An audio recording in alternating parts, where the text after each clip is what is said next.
बिस्मिल्लाहिर्रहमानिर्रहीम ला इलाहा इल्लल्लाह मुहम्मद रसूलुल्लाह अस्सलामु अलैकुम। साडा खराब है। ठीक है।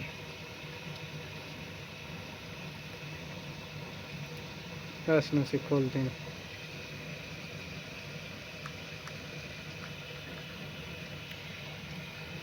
आज की वेडिंग जी है ना, वो सड़ गई है, हीट अप हो गई है।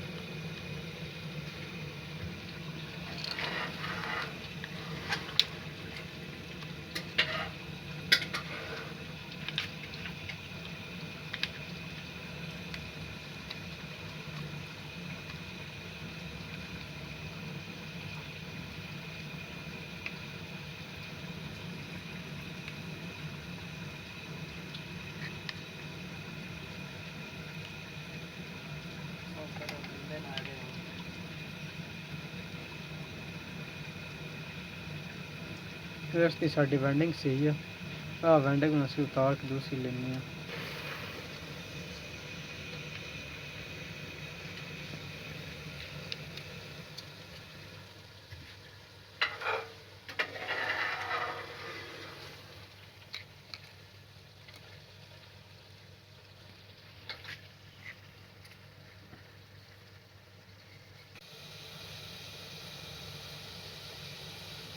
ये दूसरे दस उतारते हैं।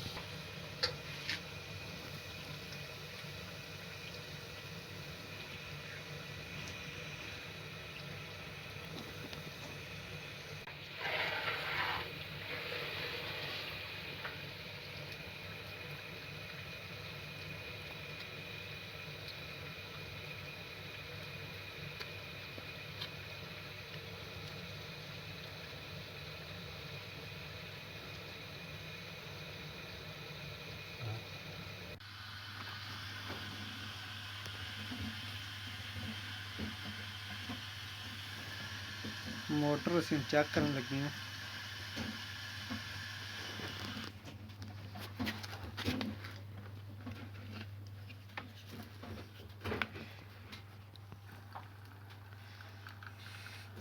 मोटर साडी कामयाब हो गई, चल गया साडा पंप। तार अस कड्ढी है तो रुक गया। हुण असीं वाशिंग मशीन च फिटिंग करते हैं।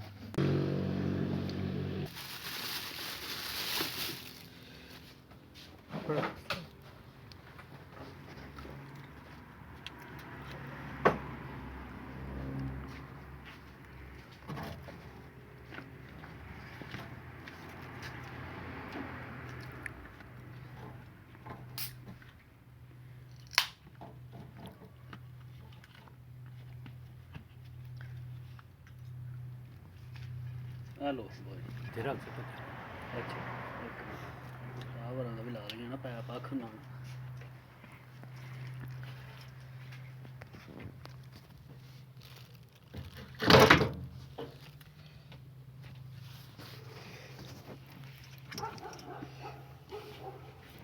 तारा ला के इस मशीन का सिर्फ जो पंप खराब आई, जिसकी वजह नाल पानी भी नहीं ला रही तो बाहर भी नहीं निकाल रही, और इसमें कोई प्रॉब्लम नहीं। मशीन तुम देख ही ली है, चलती ठीक आई। डोल जड़ा फिरती है, ड्रम जड़ा फिरदा है तो पानी भी नहीं बाहर निकलता, तिसदा पानी लेंदी भी नहीं। हुण असीं पंप सड़े हुए चेंज कर दिता, तो हुण इंशाल्लाह ठीक हो जाएगी। हुण असीं चलाने हैं सीधी करके पंप की फिटिंग करके।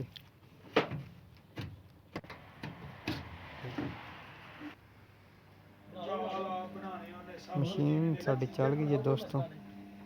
अल्लाह सोने दे वाले दुआवां याद रखना। तुहाडी मशीन में इस तरह का मसला होए तो पंप उहदा चेक कर लेना। पंप खराब हो जाए तो पानी ना लेंदी है, ना ही कढ़दी है। खुदा हाफिज़। अल्लाह सुनने वाले दुआवां